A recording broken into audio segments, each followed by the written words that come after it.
Good morning. Welcome back to Breakfast Television. It's just before 6:30. Thanks for starting your day with us. It's a race against time for many residents living along the Assiniboine River near Portage La Prairie as water levels continue to rise and are expected to crest about 1 foot higher than the levels we saw in 2011.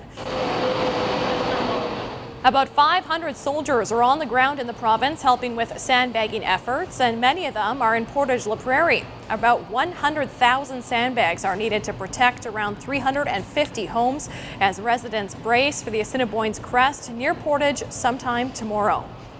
Now we have three big fronts we have to work on here. First of all, fortifying and strengthening the diversion to handle the amount of water expected to show up. Secondly, making sure the dikes are well prepared and looked after. And thirdly, as a last resort only, the possibility of having to open a hoop and holler. Selinger says the hoop and holler bend will only be breached as a last resort. Meanwhile, the crest hit Brandon yesterday, the same time Prime Minister Stephen Harper toured the flood-ravaged area.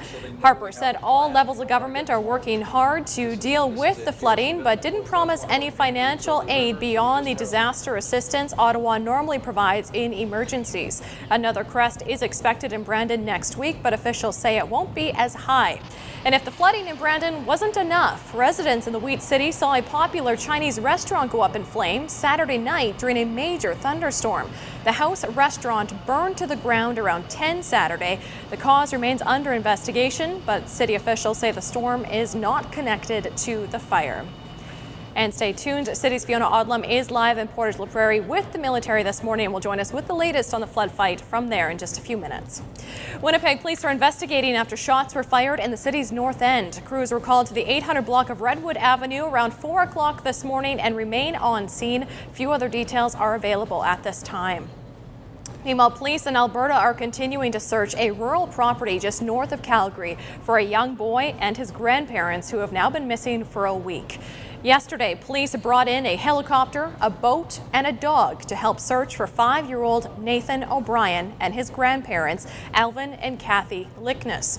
The three vanished a week ago from the Licknesses' Calgary home. Police say a man who lives on the Airdrie property they've been searching has been released after being questioned, but remains a person of interest. Manitoba RCMP are getting $205,000 from the province's Criminal Property Forfeiture Fund to get new tools and to invest in community programs. We're taking money from the bad guys and we're giving it to the good guys. The money will be used to purchase an aerial drone for use in search and rescue missions, traffic accidents, and critical incident investigations. 2 automated license plate readers will also be purchased and a trailer to transport tactical unit equipment during emergency responses. The sophisticated and evolving nature of organized crime in this province and otherwise means that we need tools that are similarly sophisticated to be able to deal with that and address that crime when in fact it happens and keep Manitobans safe.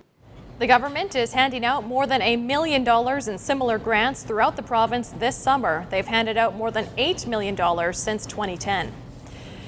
Winnipeg police are reissuing a plea to dog owners to not leave their dogs alone inside vehicles in the daytime heat. Police say the inside of a car can heat up to dangerous levels very quickly, and on a warm day, even with the vehicle parked in shade and the windows open a crack. Police ask anyone who spots an animal in a parked car and who are concerned for its well-being to call management of the nearest business to try and track down the owner. If it's necessary, they should call police.